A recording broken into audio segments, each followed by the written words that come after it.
उमरखेड येथे मुसळधार पावसात कावड यात्रा उत्साहात साजरी। आज उमरखेड शहरात श्रावण महिन्याच्या शेवटच्या सोमवारी कावड यात्रा मोठ्या उत्साहात साजरी करण्यात आली। हजारो भाविकांनी या यात्रेत भाग घेतला आणि हर हर महादेवच्या गजरात मुसळधार पावसात परिसर दणाणून गेले होते। या यात्रेमध्ये शहरातील आणि परिसरातील हजारो भाविकांनी सहभाग घेतला होता। कावडधारी भाविकांनी भगवे वस्त्र परिधान केली होती आणि त्यांच्या डोक्यावर गंगाजल भरलेले कलश होते। हर हर महादेव व ओम नमः शिवाय या मंत्राचा जयघोष भाविक भजनी मंडळी ढोल ताशाच्या व डीजेच्या तालात शहरातून मार्गक्रम करत होते।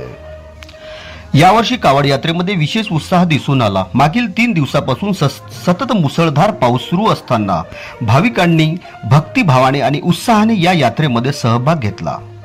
शहरातील विविध कावड यात्रा मंडळांनी पैनगंगेच्या तीरावरून लोणार सरोवर व केदारगुडा येथून पवित्र जल घेऊन कावड यात्रेचे आयोजन केले होते।